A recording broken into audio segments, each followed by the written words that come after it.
Greetings and welcome to my channel. Today I want to go over the Social Security detailed calculator, how to install it, how to use it, some basics, and let's get started. We're going to start by heading to the ssa.gov website and searching AnyPIA, A-N-Y-P-I-A, that's the name of the program. We're looking for the Social Security Benefit Calculator download, so we'll click on that. I'll leave a link down below as well, directly to the download. This installation should work on Windows 10 and 11. We're going to install using calculator.msi, the Windows installer. You'll likely get a warning that this is not a commonly downloaded program. You can go ahead and, if you're uncomfortable at this point, you don't need to download and install this program. But I think it's just because it's rarely downloaded. To do that, you're going to click on the three dots. That'll bring up this drop down where we will say keep. Windows Defender is going to ask you again whether or not you want to keep the file. You're going to select show more and keep anyway. You should get this screen when you run the file you just downloaded. You can use the default location or you can select a specific location where you want to install the file. It's very small, so it really doesn't matter where you put it. In my case, I use the typical installation. Hopefully you get this screen and the program's installed. If you have any questions, please put those in the comments and I'll help if I can. The shortcut icon is very bad. I don't know, that whenever they developed this, must have been in maybe the mid-90s, and they've just not updated this icon since. And if you're nostalgic, you're about to see something that will bring you back to the 90s. Some of you maybe aren't familiar with the 90s, but if you had a computer or did anything on computers in the 90s, a lot of these following screens are going to look very familiar. And behold, we've gone back to the 90s. This is our basically Windows 95 looking program. And this is what you're going to have when you first open it. It's going to have very little information because we have to enter most of it manually. In case you want to look through them, if you open a file, go to File, Open, you're going to see all these samples. There are, I think, 29 of them in total. You could open those and take a look at them just to get an idea, or if you want specific examples of things that you can do with the program, these cover most of the different options for disability, old age, stuff like that. So you can look through them, and after I've gone through how to enter an old age benefit, because we're going to do that manually, then you'll be able to go back through these and kind of look at them, and you'll have a good idea of what they're doing to use these other samples or other examples of what you can do in the program. To start a calculation, we're going to start at Forms, and we're going to pull up Worker Info. You'll see all of them are grayed out except for Worker Info. You have to start with Worker Info, and as you enter things into the forms, it'll unlock other forms. And they'll be the ones that apply to whatever scenario you're entering. So we're going to start with Worker Info. Basic worker information screen where you can enter name, social security number. I wouldn't worry about social security number. It's not important, and I definitely wouldn't, I'm definitely not entering mine here, but there are spots for your birth date. That one is very important, the birth date, because your benefits are determined by age. It has a block for sex, which I'm going to get to in a second, but that's not really relevant. Doesn't matter. And the type of benefit. Now that's important because we're going to do our calculation using old age, but you have options for survivor benefits or disability benefits. And the options section down at the bottom has different options. We're not going to be using any of those in this particular example, but for example, for me, the has period of military service. I have one period of military service, and that would open up another worksheet if we selected that.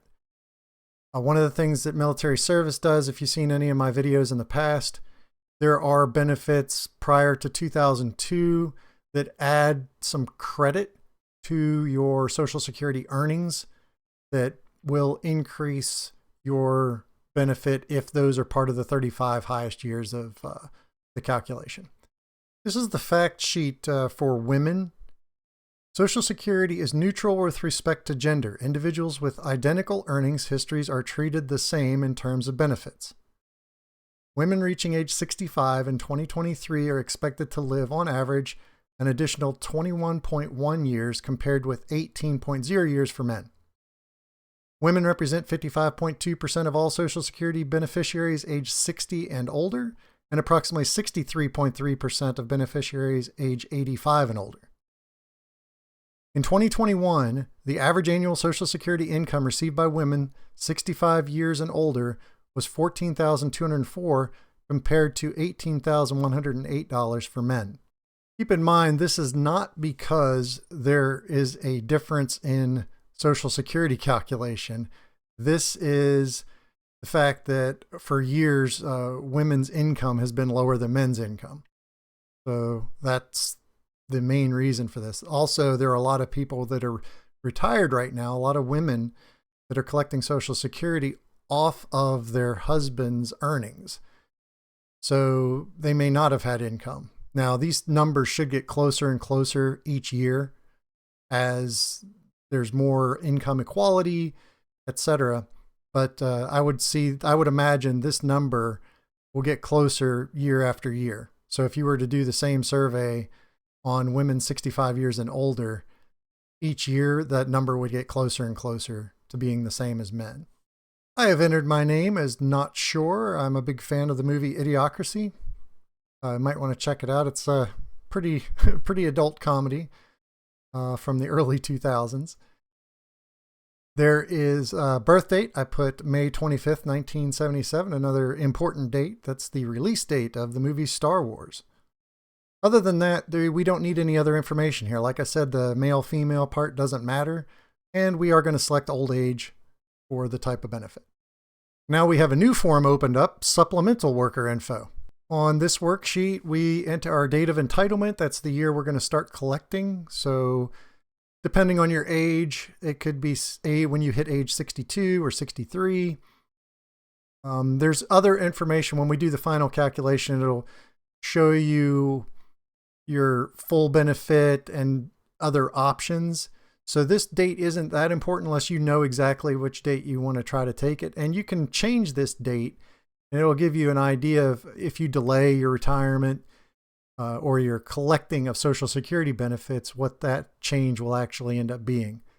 But it will provide your primary insurance amount for when you hit full retirement age of age 67.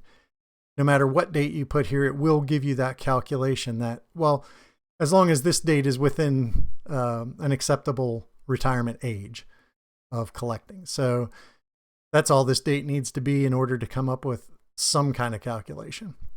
In the next block, specified earning years, we are going to manually enter from 1994 to 2023. Since we're manually entering everything, we don't need to do backwards earning projection or forward earnings projection. You can do forward earnings projection if you want the program to use one of 3 different estimates for how much your income will grow over the next so many years until you retire.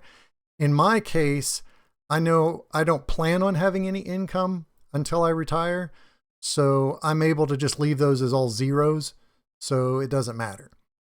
You can leave them as zeros, you can project forward if you want, but you can enter manually if you want. Whatever fits your specific situation. Entering that information opens up the forms for assumptions and annual earnings info. We'll start with assumptions. I prefer to look at everything in today's dollars instead of trying to project out because the benefits are going to increase with inflation. I don't know what inflation is going to be, so it's easier for me to look at it in today's dollars. If inflation's high, the increases are going to be high. If inflation's low, the increases are going to be low. So it's easiest to look at it in today's dollars and kind of get an idea of how much that's worth to me, really. And I figure that's what it'll replace as far as income goes or whatever my expenses are in the future. It should be equivalent, really, compared to now. So I always use today's dollars. Gives me the best idea of what we're working with. So I'm putting no increase on both of these options for benefit increases and average wage increases. The final form we need is the earnings information, and it'll bring up the years automatically that we selected on the previous form. 1994, it's going to start there. We have the options of entering the actual numbers, or we can go through, and the maximum number for 1994 of $60,600, that was the highest amount that your Social Security was taxed to. Basically, anything you earned over $60,600 that year wasn't taxed by Social Security. So you didn't pay Social Security on anything over the amount. You could enter your actual values. You could estimate about what you think you earned those years. I'll get into a little more information in a second where you can find specific information. But we are going to manually enter all of these years based on what our earnings were in those years. Social Security used to send an annual statement. A lot of you will probably remember that. It's now online. So you have to create a Social Security account in order to view this. And it's got a calculator there. It's just not as specific. You can't manipulate future earnings like you can on this detailed calculator. It's very limited on what you can do on that. I will say mine matches exactly, including my military credits for service between 1993 and 2002 for me specifically, but really anybody with service before 2002, it does have that included already. So what we're going to do, if you log into your account, if you don't have an account and you don't want to ever log into it, that's fine. But this is where you can actually get your information that they used to mail out to everybody. But you can review your full earnings record, because if you don't do the full earnings record, it starts consolidating by decades. When it gets back to like the 80s, 90s, early 2000s, it consolidates and groups them together. So you don't get an actual annual amount. It just gives you a total for those years. So since you can't use those in this detailed calculator, you need to use that other link that takes you to the year by year earnings. That information is still there. We've entered all the data we need to enter at this point. We can calculate estimate now. Estimate. Under File, we go to Calculate Estimate, and we'll have our results. This is going to give us a primary insurance amount, that's the PIA, in this case $2,515, and a maximum family benefit of $4,529. I'm not going to get into what special minimums are in this video. That might be something for a more specific video, but the main thing we're looking for at this point is the primary insurance amount. That's what you're entitled. This isn't the exact amount because there's rounding, but this is what your benefit would be at age 67. The next set of data it'll give you is your indexed monthly earnings. That's what it assumes, or well, not assumes. That's what it calculates your monthly average earnings to be over the course of your working career. These aren't my numbers. These are higher than my numbers, but it indexes everything from like 1994 in our example. So if you earned $5,000 in 1994 per year, it's going to index that up in today's dollars, basically. It's a wage adjusted number. So it's basically like inflation. And it might be, say, $13,000. So you're actually credited for $13,000 worth of income, even though your real income was only $5,000. The next is your primary insurance amount, which I mentioned before, $2,515. Number of months reduction. So because of the date we entered, there are 28 months. That's 28 months prior to our full retirement age of 67. So the actuarial I can't even pronounce it right now, reduction factor is 0.844. What that is, it multiplies that by the primary insurance amount of $2,500, and the benefit becomes $2,124.10. That gets rounded to $2,124. So if we collect before age 67 in this case 28 months prior to age 67, our benefit is reduced to $2,124 from the $2,515. And the maximum family benefit is calculated as $4,529. Further down, you'll see where it calculated your indexed earnings. And I was actually just guessing, but the $5,000 earned in 1994 indexes up to $13,428. And I put in here, you can see what I put in each year. $5,000 for 94, up to, on this page, 2008 at $60,000. You scroll down through and you can see what these index to. The last column, the high end years, it's showing you the 35 highest years of your income. So if some of these are blank, it's because they're not included as part of your high 35 years for old age benefits. The calculation changes if you are collecting disability because you might only have, say, 10 years of work. So they're not going to just use all 10 years. There are dropout years for those 10 years. So it might, I don't remember right off the top of my head, but it might only use your 8 highest of the 10 years because there are dropout years. So it will increase your benefit. It's basically giving you the most it can give you based on the calculation. It's not going to use your lowest income years if they're not part of your highest 35. After that list of numbers, it's going to break down how it's calculating everything for your benefit.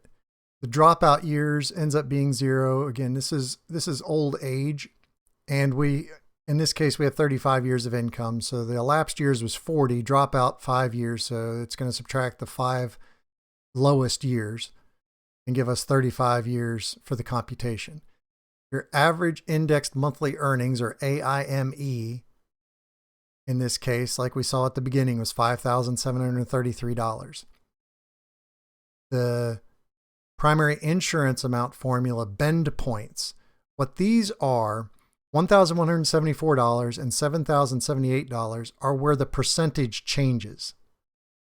So our income happens to be below the $7,078. So we only use the first 2 numbers. You'll see the PIA at eligibility at the bottom. It takes 90% of your first $1,174. So your benefit is based mostly on your lowest income.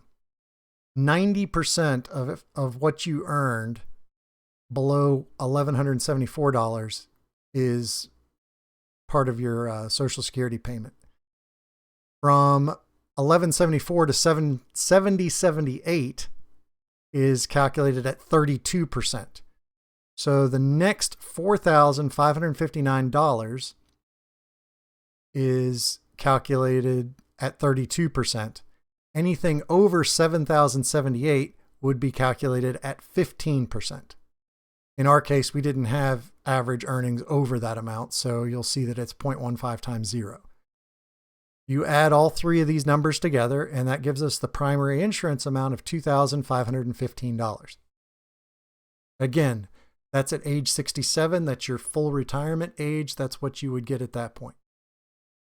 You can even enter your date on here for if you were 70 years old. So you could put in your collection date from that very first worksheet for when you turn 70. And you'll see this, the additional amount you'll get. So it might be $3,000 instead of, it won't be $3,000, but it'll be higher than the $2,515. I hope this was helpful. The program is updated every year. There are ways to just manually enter the updates because it's just updating a couple numbers based on what the inflation was for the previous year and in wage increases. I would recommend just re-downloading the whole thing.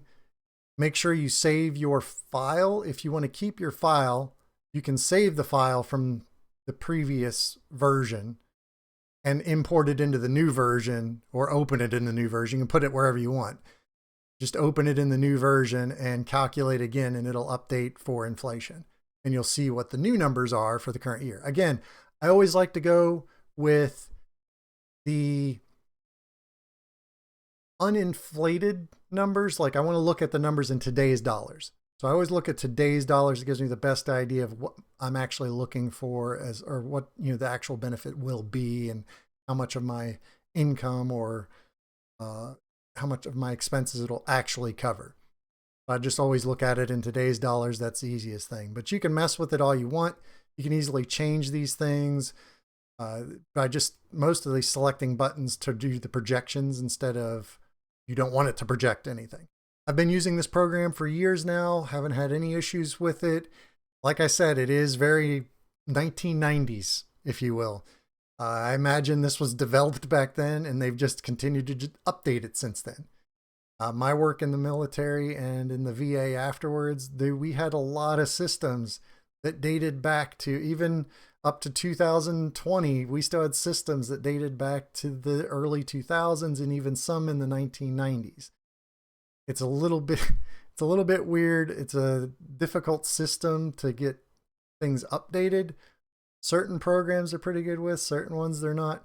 This program works fine. It's a pretty simple program. It's very small, so it's not going to take up a bunch of space on your computer. Wouldn't worry about that. Again, you may not be comfortable installing a program this old. It is updated every year, and like I said, I haven't had any issues with it, but it's up to you how comfortable you are with it. If you have any questions, put those down below. Please leave a like. Consider subscribing. I'm going to continue to do more videos in the future on Social Security, military benefits, different things like that. So please put your comments, suggestions below. And remember, if you're going to retire, retire to something.